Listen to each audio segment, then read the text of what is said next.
Okay, so in lesson 20, we're continuing our work with variables, and we're going to see how powerful variables get because we're going to be able to use it to change the values as the program kind of evolves. So in lesson 19, we looked at variables, and we kind of felt that it was a little inefficient because it was harder to kind of drag the variables rather than just typing in the numbers. Today, we're going to take advantage of the power of variables and how they can evolve and change. So let's take a look at number 1, puzzle 1 of lesson 20. Essentially, we're going to do something similar to before, where we're going to be using the variables. So essentially what I notice is, okay, I'm moving 2, collecting 2 flowers, collecting 2, making 2 honey, moving forward, collecting 2, turning left, collecting 2, 2, 2, and so forth. So I'm going to go and fill that in real quick. Again, instead of typing the numbers, we're going to just repeat gather times.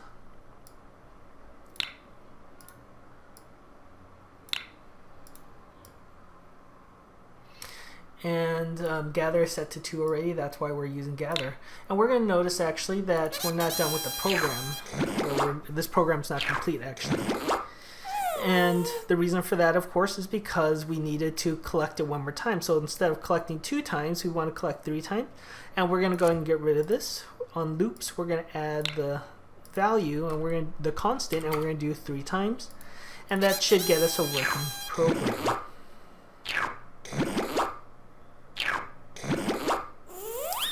Okay, the next one we're going to look at is puzzle 3, and this is where it's going to get interesting.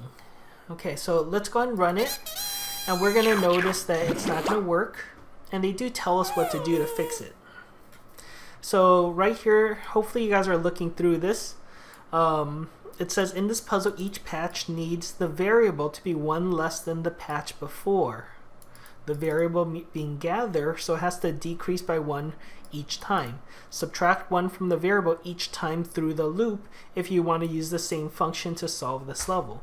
So what I mean by that is we don't want to do 3, let me reset it. We don't want to do 3, 3, 3. We want to do 3, and then everything changes to 2, then everything changes to 1. So it goes down by each time. So gather, we want to decrease by 1 each time. And to do that, what we're going to have to do is we're going to want to make sure that after we run the collect row, we're going to change the value of gather to be 1 less. Okay, so let's kind of again highlight what that means.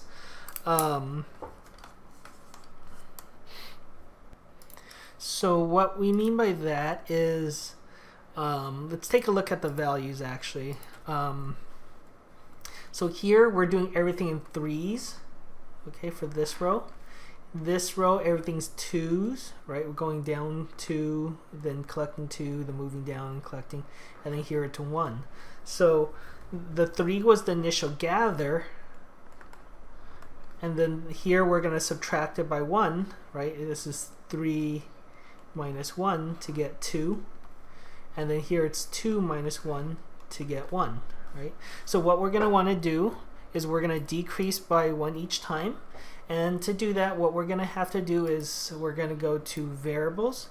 We're going to set gather again. This sounds very peculiar, but bear with me, and we're going to add the math component. And what I'm going to do is I'm going to set gather to be whatever it was before. Variables. So gather is going to be what it was originally minus 1, meaning it's going to decrease by 1 each time. So let's go ahead, let me double check to make sure this is good. Yeah, let's go ahead and run it. So gather is now 3. Now gather becomes 2. Now gather becomes 1. Okay, so that's going to be how we solve puzzle 3. We're going to be doing math with the variables. Okay, and finally, we're going to look at puzzle 5. I'm not going to do this one with you guys. I just wanted to point out how to use this software, and specifically a rename. So we're going to have to kind of start with a blank set, and we could use the variable I because for whatever reason they chose I to be what's the default, but we do want again to have a renaming it. So we're going to go ahead and rename this variable gather. And then again, from there, we could go ahead and do the coding, do the programming. Okay, so just a quick, I just wanted to point out real quick how to rename it. And what you do is you click on it and you just do rename this one. So you can rename the specific one or you can rename all of them. So puzzle 7 is going to be a little different. This is really where we need to plan out our work. So we're not going to do any coding right now. We're going to kind of plan it out, and we're going to kind of jot down what's going on. Okay, so let's take a look at this first part. It looks like we're going to move, and I'm just going to kind of write notes down here. We're going to move, and it looks like that's the same for all of them. Move until we hit the wall, until there's no path ahead.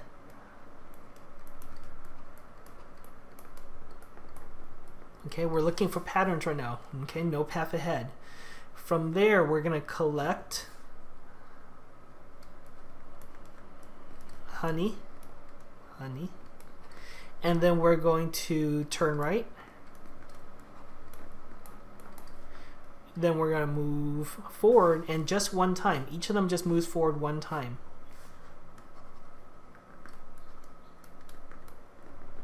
Okay, and then we're going to collect the nectar. Okay, that's the main pattern. Now from there we have to kind of break it down. Okay, here it's going to start with 1. Here it turns to 3. Here it turns to 5, and here it turns to 7. So how are those values changing? Okay, so that's something you want to consider as you work on this puzzle. I'm not going to solve this. I think this is the one challenging puzzle I want to work on for this week with you guys. So if you find that you're stuck with this, please make sure that you're attending tutoring. We have it on Thursdays, and we could go over it together if you still feel like you're stuck.